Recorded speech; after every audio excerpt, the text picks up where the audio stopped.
So our next speaker is Greg, who's now on screen, and he's going to talk to us today about deploying Apache Ignite to the cloud using GridGain Nebula and how that basically speeds up the whole process. So I'll hand over to you, Greg. Cool. Thanks, Courtney. And welcome, everybody. Hope you've had a good Ignite Summit so far, and hope you were able to join us yesterday for some of our training workshops. So my name is Greg Stachnick. I'm a product manager at GridGain. I'm responsible for a couple of things. One is I work on our development tools. So that would be the GridGain Control Center. Alex is one of my teammates who was just speaking. And then I also am working on our cloud enablement strategy. And specifically that is with the new service that we just launched about almost 2 weeks ago called GridGain Nebula. So in this session, we'll be talking about just some basics about what is GridGain Nebula. It's basically an Apache Ignite as a service. And then I wanted to talk about a few of the aspects of the service and some of the lessons that we learned while we were building basically an Apache Ignite as a service. Some of the things that you might be able to take away, even if you're doing local development and managing your own clusters. And then we'll also talk about a couple of the enhancements that we build into the platform that you could take advantage of in GridGain editions now, and as well as upcoming Ignite releases. So what is this GridGain Nebula? So GridGain Nebula SaaS is a new managed service that we've built for Apache Ignite. The idea behind it is that we're really trying to simplify the way that new and existing users can run, deploy, and manage their Ignite instances in public clouds. So this is a managed service that includes SLAs to make sure that the Ignite instances that we create are backed up, are upgraded, are restarted, all of the typical things you would expect from a managed service. But it's billed as a pay-as-you-go. So if you're not using your resources, turn them off, you don't get charged. And only when you need to use your Ignite clusters and you need to run compute workloads or do caching use cases or query SQL, then you are charged for it. Currently we deploy to, our target is to deploy to the major public cloud vendors. For this first release, we're just supporting AWS, and we give you multiple flexible options as to where you deploy, how many resources you use, and things like that.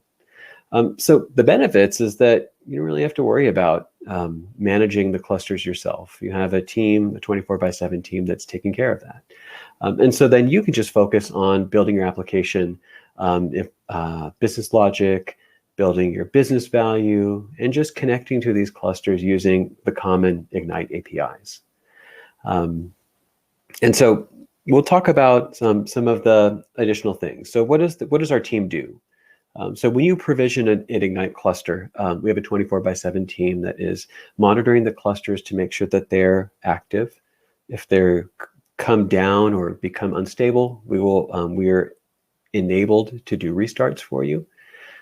We also will take care of upgrades. So currently, our Nebula clusters are built on a specific version of GridGain, but when new versions become available, we will take care of the upgrades in a rolling fashion so that you don't have to worry about any downtime.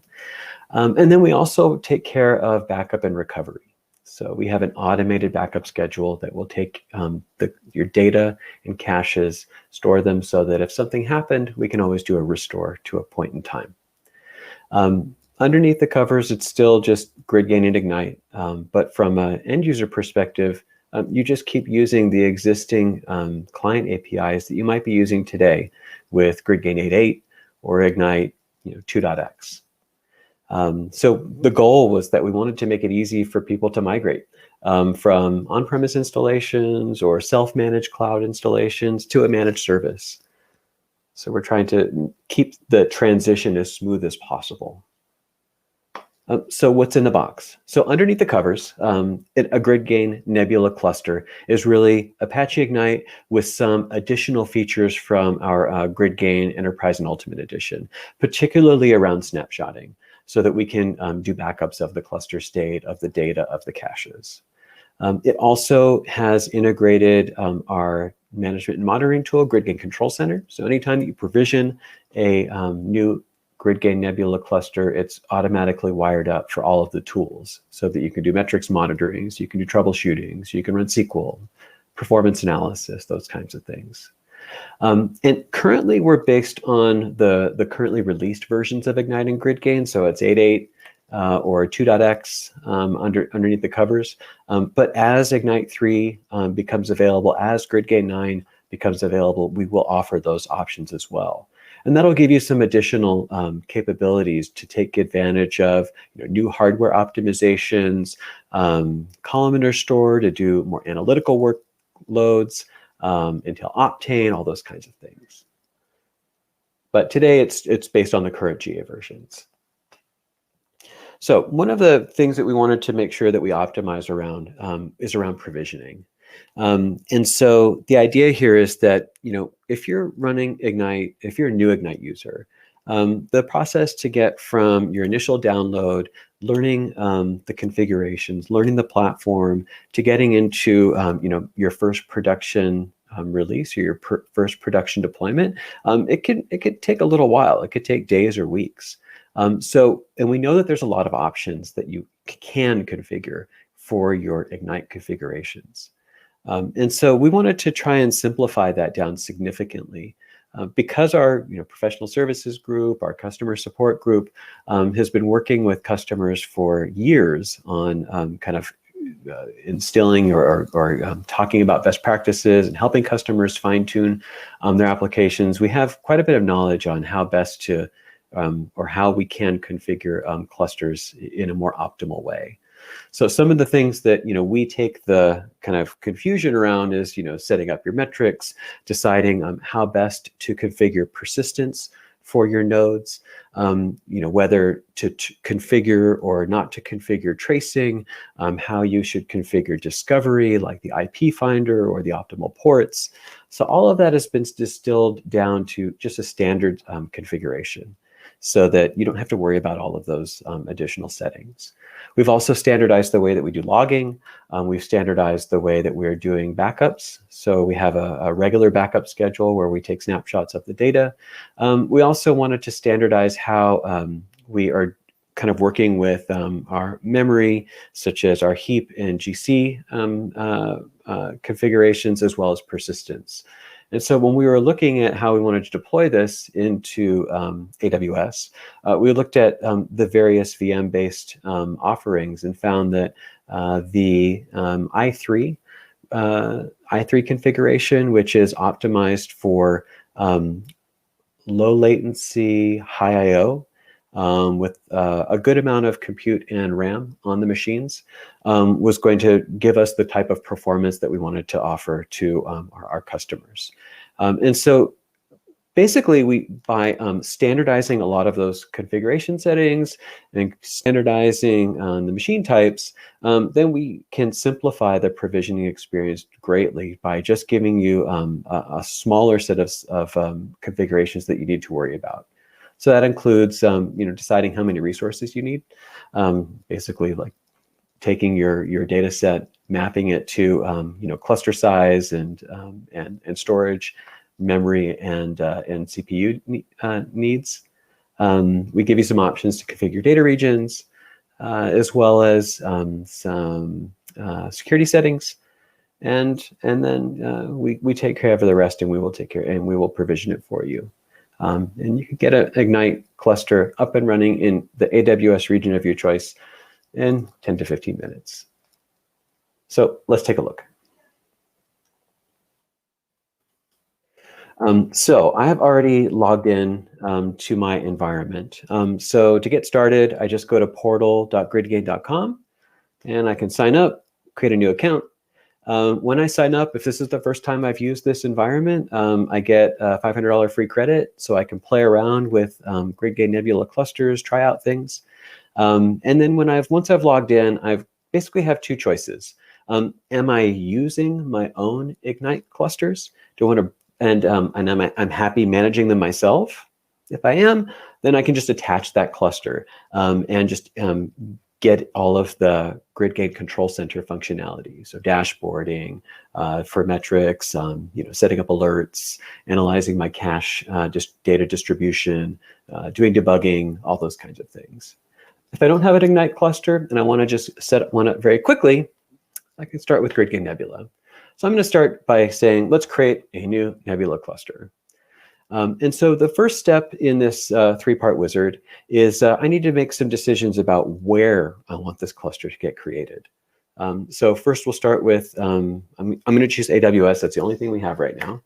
But then I need to decide where my region is. So you have the ability to work with any of the regions that support this EC2 instance type, basically. So I'm going to work with US East, North Virginia. And then I need to make a decision about basically how big of a cluster do I want. So we tried to simplify the decision about kind of cluster size around kind of 3 different instance sizes. So with small, medium, and large with different amounts of CPU, RAM, and persistence. And so I'm just going to pick small size, say, let's make a 2-node cluster. It's generally better to pick at least 2 nodes when you're setting up a cluster, because if you're using any kind of like resilience, then you want to be able to have the data copied between your different nodes. So we see the pricing that we have here. So this will cost me a little bit under $4 an hour to make this 2-node cluster.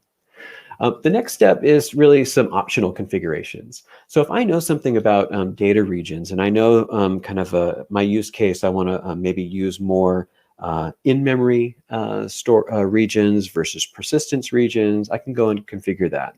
By default, we have some amount of persistent data that we use just to keep for use for backup and recovery and things like that. But I can edit that. So I'll say maybe let's do an even split between in-memory and persistent. I can also configure my access lists. So this is for security. If I wanted to define individual IPs that can connect to this cluster, or IP ranges, that's all configurable. So by default, we just pick the local environment that's connecting and use that IP for the access list, but that is obviously something we can change. And then we just need to provide some credentials for the first user for this cluster. So I'll provide just basic username and password. And then the last step is just to review. We review where we're going to provision this cluster. So it's in Virginia, the size, 2 nodes, just to confirm the amount of capacity that we'll be provisioning. And then if I wanted to attach a credit card, I can. So once I've gone through my $500 credit, I can continue using the cluster and I won't get any disruptions in service. So I've already set that up, and we use Stripe for all of our credit card management. And then I say create. And so now what's going to happen is that based on those few settings that I've made to this cluster configuration, we will go and provision a new dedicated environment in EC2. So this is not using shared resources. This is dedicated just to your account and to this cluster.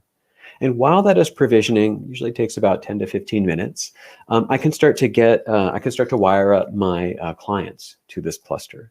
So we include a number of templates to get you started based on some of the common popular client connectors. That includes things like thin client, thick client, Python, JDBC, things like that.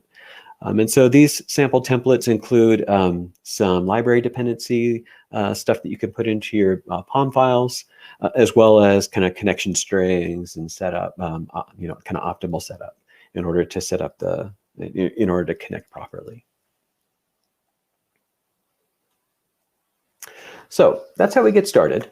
Now let's talk about some other things that we've built into this system and some things that we learned while we were building GridGain Nebula. So another thing that was kind of important for an end user is security and network connectivity. So like I was showing in the provisioning demonstration, we have built in the ability to define access lists because these are clusters that are available in a public in a public cloud. They're within a VPC, but this is still something that customers will want to configure and control. So we also have added support for SSL to connect to these clusters. Our clients, we'll talk about client access in a little more detail. I'll actually demo some client access, but we have support for the many thin clients, and we have unlimited connections for those, and we also support the Java thin clients. But we do put a little bit of limitation on the number of Java thin clients that you can connect to the cluster. And then around password authentication, we have the ability to define users, different credentials, and things like that. Some of the things that we've learned during this experience, particularly around networking and security, are we had to make sure that we were tuning the Ignite discovery APIs properly so that we could have proper communication between the nodes of these clusters. We had to create some additional security plugins for the password-based authentication as well as our access lists. We also needed to look at how we can provide more tolerance for unexpected network latency. So we had to make sure that our timeouts and things like that were being adjusted properly so that, if something happened in the underlying AWS infrastructure, we wouldn't time out, or we could recover from things like that. And then also we had to build some additional resolvers for our DNS addresses and that are working on EC2. So some things like that. Now, when we were building GridGain Nebula, we wanted to make sure that the full core platform that you're used to from Ignite would be supported. So as an Ignite user, you may be using Ignite for your caching use cases and accessing the cache data via key value APIs. You may be adding Ignite as in a layer between your relational database and accessing data via SQL. You might be running compute operations on those nodes with the data that's in memory through our compute grid. So all of those types of use cases, we wanted to make sure we're fully supported. So out of the box, everything that you can typically do in an on-prem or a self-managed GridGain or Ignite cluster is supported in these GridGain Nebula clusters as well. We also wanted to be able to support things like native persistence, password authentication, but then we also added some additional features from the GridGain editions, like GridGain snapshots from Ultimate Edition, so that we could do the backup and recovery and take data snapshots. So in terms of clients, as you're well aware, Ignite has a pretty robust list of client connectors. And these include, Java thin clients, your thick clients, Node.js, .NET, Python, REST, C++, JDBC. And we wanted to make sure that all of those existing client connectors would work with these GridGain Nebula clusters. So to make things easier, we give you some templates to get you started so that you can follow the right patterns when you're going to make a connection to one of these managed Ignite clusters. But we also found that as we were going through this, we had a little bit of inconsistency with the way some of our thin client connectors worked with SSL. So we had to build some enhancements into the platform in order to make sure that SSL connectivity or SSL configuration is consistent across all of the different clients. And so that's already in GridGain 8.8.10, and it will be available in one of the upcoming Ignite releases as well. So let's take a look at how we can connect a client to a cluster and then do some cool stuff with it. So I'm going to start, let's see here, go here to a cluster. So my cluster's been provisioned, and I can see that its underlying version is 8.8.10. I can get into my connection templates. And so maybe I want to do something around JDBC. So we can get some information here on kind of what the the typical JDBC connection string would look like. And if we wanted to run the full template, then we can also just have some simple create statements and things like that. So I'm going to try and connect over one of the common utilities that ships with Ignite and GridGain, which is SQL line. So in your GridGain or in your Ignite installation under your bin directory, there's a utility called SQL line that will allow you to set up basically a JDBC connection and then run some different SQL operations from within a command shell. So I'm going to set first connect to my individual Nebula cluster from my local environment. So while that thing is connecting, basically it's set up. Let's say, are you actually active? Looks good, so that's great. So now I've set up a local connection over JDBC to my Nebula cluster.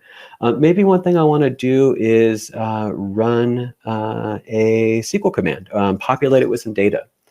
So we've got shipped along with SQL line some examples that come with Ignite and GridGain, such as in your SQL directory, you have the world SQL example.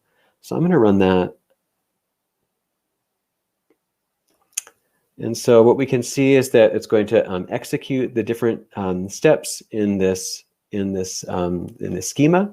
And it looks like it was able to connect properly. It looks like it was able to do some inserts of the data. And then just out of curiosity, are we able to get just a simple query? Yeah, looks good. So what did we do? We were able to use one of our client connection templates, get the pattern that we would need to do JDBC. We used that JDBC string in SQL line, connected to our GridGain Nebula cluster, ran some SQL, loaded up a schema, and now it's up and running. Now, if I wanted to, I could continue using SQL tools, but just via the portal, our GridGain Nebula and integrated GridGain Control Center.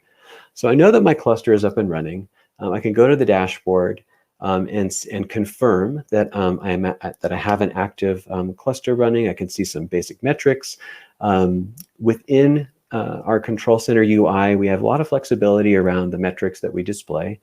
These are via metrics dashboards. We can set up as many dashboard tabs as we need and pull from any of the 200 plus metrics that you can get from an Ignite or a GridGain node. So I've set up some basic UIs or basic dashboards around some persistence, around my storage. I've also set up ahead of time some metric dashboards around like rebalance events, around my thread counts, heap, and also around, what's my partition map exchange histogram information. So I had taken that world SQL table, or sorry, world SQL schema, and loaded it into my cluster. And so now I can also see that it's listed here in my SQL browser or SQL IDE. And so here I see my connection, I can see the nodes that have been set up, my 2-node cluster, I see the caches that were created. And then if I wanted to just run a very quick query, I can get that information here. And so as we're using this SQL IDE to query against the data, we're collecting statistics on how these operations performed. So from here, we can see all of the different lines in that schema that were executed, whether they passed or failed, how long it took for them to complete. And then another useful tool as part of the SQL IDE is to be able to see our running queries. So these running queries are any SQL queries that are running on the cluster, whether they have been started from the IDE through this queries list view or as part of your client application. So if you're doing very SQL heavy workloads, this could be a good monitor to see which queries are running at any given time, how long they've been running, and if they've maybe are stuck or something like that, we give you some operations to elegantly kill those queries.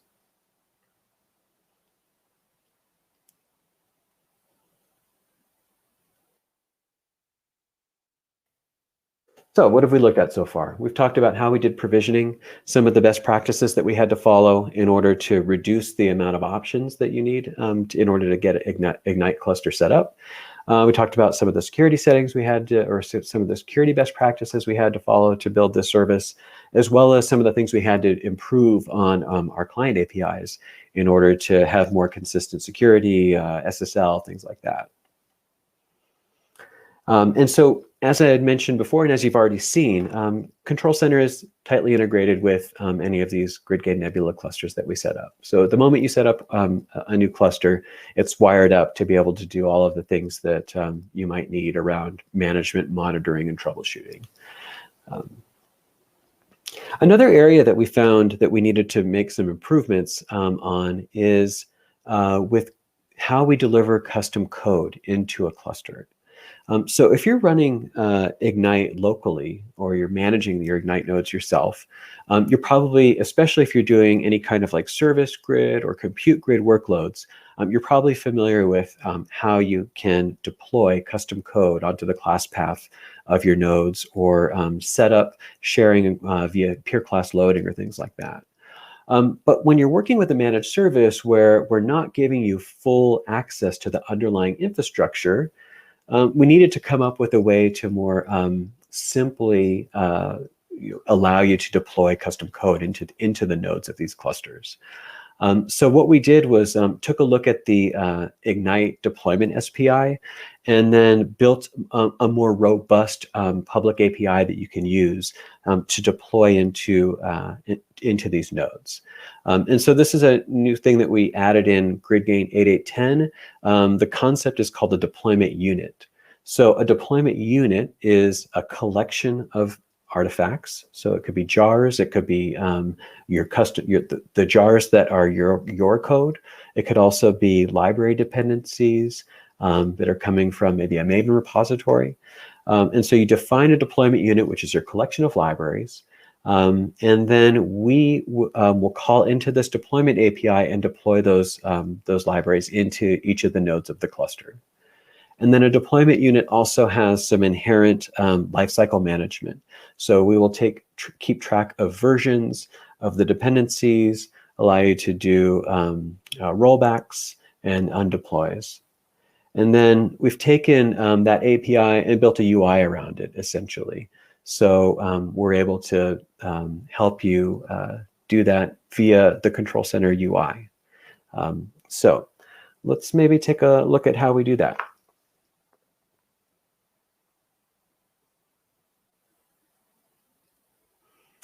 So I'm back in my UI. Here I am going to go into my deployments tab. And so initially I haven't defined any deployment units. And so I can set up my list of sources. So by default, we set up Maven Central. If you have other Maven repositories that you needed to bring in, you can add those into the environment. So these are basically things that we'll pull from when we're setting up these deployment units. And so now I'm going to create a new deployment unit here. Maybe I'll call it, let's see.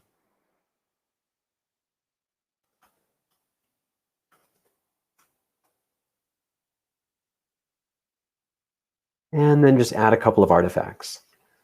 So when we're adding artifacts, we have two options. Either we can pull from one of the Maven sources that we've configured, or we can just use a direct link. So a direct link, we support, the API supports HTTPS, HTTP, and FTP. And then we'll be adding over time another artifact type, which would be just directly uploading to portal.gridgain.com, and then we could just pull from those from the kind of the local repository, or the cloud repository, I guess. So let me pull in one of my jars.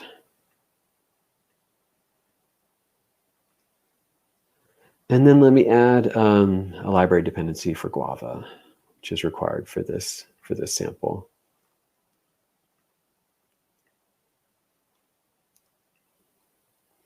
So this is my V1 of my deployment unit. And so now I'm going to say deploy. And what this will do is it'll package this up. It'll go into the palms of the artifacts, pull in whatever additional dependencies are needed. And then it will deploy each of those artifacts into the individual nodes of the cluster. And you can see it's very quick. It takes just a few seconds to get everything deployed. And then as I'm working, I can, if I come up with a new release or a new version or need to undeploy, I can clone, I can come up with new versions, I can branch, I can change the artifacts. So we have some basic lifecycle management support for this within the UI.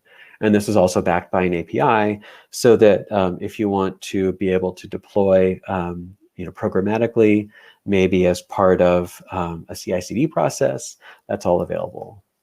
And this is first available in our GridGain 8.8.10 release.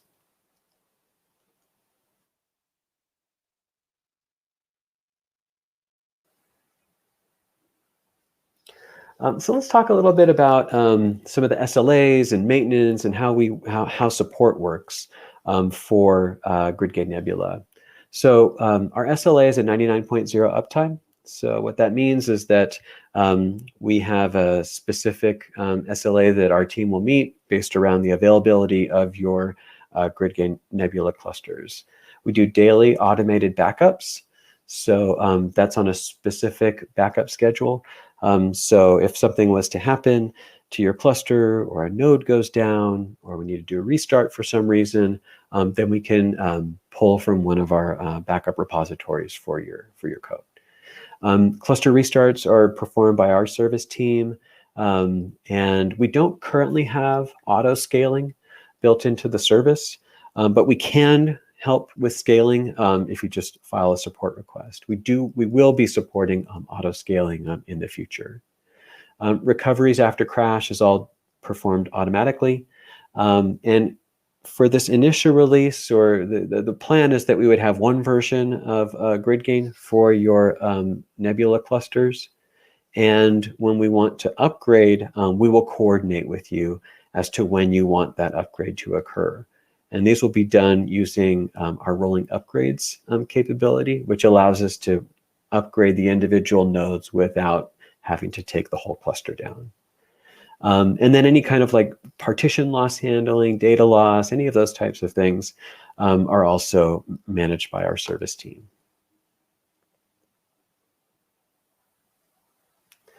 So if you're interested in getting started with GridGain Nebula, you can just create an account at portal.gridgain.com. So this includes a $500 sign-up credit. That should last at least a few weeks for testing. If you're using kind of the smaller node sizes for your clusters. You can get a lot more information from the GridGain website. GridGain Nebula is listed as under the products list. And if you want to get started with any tutorials or samples, or just learn more about some of the service capabilities, it's all in our Nebula documentation.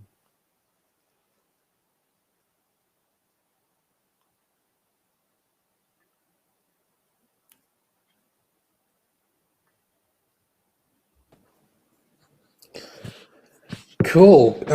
Thank you for the talk, and good intro to Nebula. It's interesting. I've got a number of questions for you. The first one is specific to AWS. Is there any plan to provide multi-tier persistence with EBS and S3 based on some TTL? So going from RAM to EBS to S3? So that's not currently supported, but it's definitely something that we're looking at for kind of future versions of GridGain Nebula.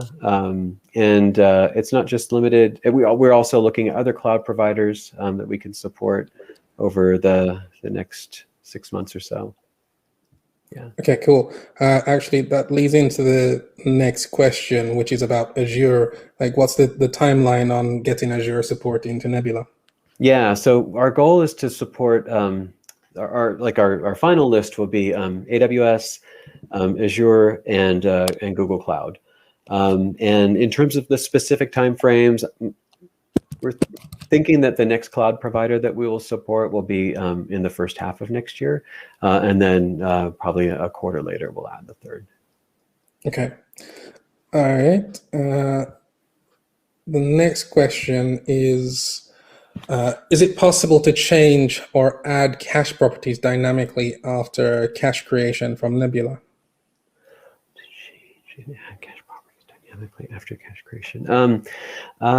That's a good question. Let's see. So I guess it would be limited to what you can do via the client APIs. Because Right. we don't give you the ability to go and change the cache configuration file yourself. Okay. So just to add to that, in the comments, Dennis was asking more questions relating to that. And there was a follow-up just saying that it's properties related to the data region, the initial size, etc. Okay, sounds good. Yeah. Thanks, Dennis. The answer there was that it was going to be supported in Ignite 3. Okay, perfect.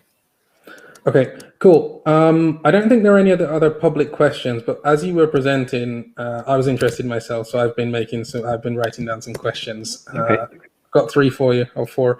The first one is, if you use a thick client to connect to Nebula, can you do that from vanilla Ignite, or does it need to be the GridGain distribution? So currently, it would have to the underlying version will have to be a GridGain version. Yeah. So Okay. we include in our templates that when you're updating your POM dependencies, it would need to be GridGain 8810 underneath. Okay. And you had the query statistics tab earlier when I wrote this question down. Does it capture the values? I saw it had the queries, but does it capture the values as well, so that if you needed to debug some issue, you could go back and perhaps rerun that query to see what was going on? Yeah, we capture that, and then you can even load up the explain plan for that run to also get more details about how, what the map reduce look like, what if you're using indexes, all those kinds of things. Okay, great. All right. And is there an API that you could use so you could do automated deployment from some CI, some CD environment, so you could deploy artifacts automatically instead of having to do it from the UI? Yeah. So this deployment feature was built as an API, and then we basically put a UI on top of it. Okay, cool. And the Maven repo that you showed, I assume that was the public It is, Maven. yeah. It was just Maven Central. Yeah. Is there any plan to support private Maven repos? Yeah, so we can set up private Maven repo connections via secure HTTP. It's like that. Okay. Yeah. So cool. And the last one was about backups. So you mentioned, I think it was daily. You said, is it possible to configure so that it's hourly? And is the backup incremental, or is it just a snapshot of everything? That's on the roadmap. So at the moment, just included as part of the service out of the box, we just do a daily backup. But we do want to be able to provide more frequent backups on a more regular cadence, and then we also want to be able to give you full control over how those are configured, and you want to be able to make it so that you can apply your own recovery, point in time recovery, that kind of stuff. But for the current service, it's just automated. Okay, great. Cool. Thanks, Greg. It was interesting hearing about the new service.